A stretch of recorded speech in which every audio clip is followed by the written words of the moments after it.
আসসালামু আলাইকুম। জবা কিচেন অ্যান্ড ব্লগ থেকে সবাইকে ঈদ মুবারক। আজকে আমি খুবই টেস্টি পটলের একটি রেসিপি আপনাদের সাথে শেয়ার করব। চলুন দেখে নেওয়া যাক।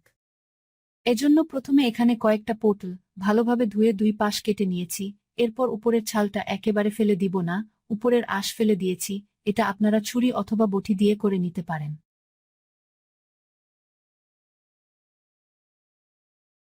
এরপর পটলগুলো মাঝখান দিয়ে কেটে নিয়েছি, আর চামচ দিয়ে ভিতরের যে পটলের শ্বাসগুলো বের করে নিচ্ছি।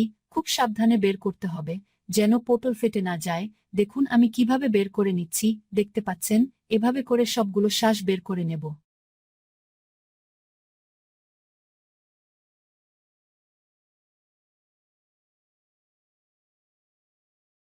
সবগুলো শ্বাস বের করা হয়ে গেছে, এখন পটলের খোলগুলো আলাদা করে বেছে নিচ্ছি।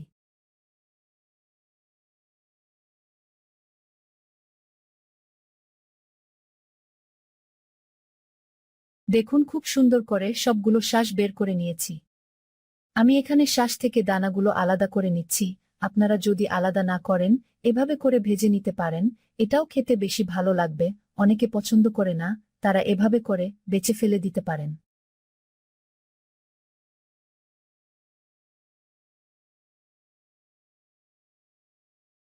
ব্লেন্ড করার কোনো দরকার নেই, আর এটার দানা যদি আমরা ফেলে না দেই, তাহলে খাওয়ার সময় ভালো লাগবে না।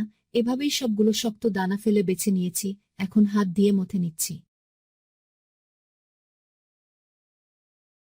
এরপর দিয়ে দিচ্ছি হাফ চামচ লাল মরিচের গুঁড়া, হাফ চামচ ধনিয়ার গুঁড়া, হাফ চামচ হলুদের গুঁড়া, স্বাদমতো লবণ, আর একটি ডিম ফেটে নিয়েছি।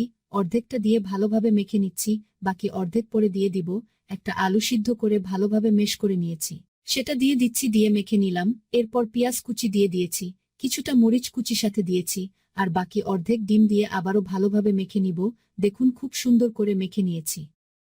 সেই সাথে দিয়ে দিচ্ছি কিছু ধনেপাতা কুচি, দিয়ে সবকিছু আবারও ভালোভাবে মেখে নিচ্ছি। এরপর দিয়ে দিচ্ছি 2 টেবিল চামচ পরিমাণ কর্নফ্লাওয়ার, দিয়ে চামচের সাহায্যে ভালোভাবে মিশিয়ে নিলাম। এতে করে কর্নফ্লাওয়ার দেওয়ার ফলে বাইন্ডিংটা খুবই ভালো হবে।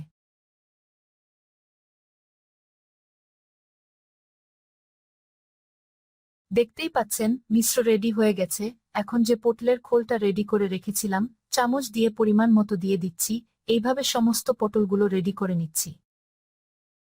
এখন কড়াইতে সরিষার তেল পরিমাণ মতো দিয়ে দিচ্ছি। তেলটা গরম হয়ে গেছে, এখন পুরভরা পটল দিয়ে দিচ্ছি। অবশ্যই সরিষার তেল দিয়ে ভেজে নিতে হবে, এতে করে ফ্লেভার স্বাদ দুটোই ঠিক থাকবে। এ সময় চুলার আঁচ একেবারে কমিয়ে দিতে হবে, অপেক্ষা করতে হবে যেন সিদ্ধ হয়ে আসে, ভালোভাবে ভাজা হয়ে আসে।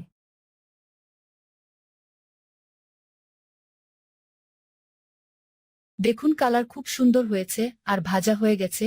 এরপর বাকি পটলগুলো সেম পদ্ধতিতে দিয়ে ভেজে নিচ্ছি। সবগুলো ভাজা হয়ে গেছে, এখন তুলে নিচ্ছি। এই পটল ভাজাটা গরম ভাতে অথবা পোলাওয়ে খেতে খুবই টেস্টি হবে। অবশ্যই বাসায় ট্রাই করবেন। অনেকে পটল খেতে পছন্দ করে না, এভাবেই করে পটলের রেসিপি তৈরি করতে পারেন। দেখবেন পরিবারের সবাই ভীষণ পছন্দ করবে।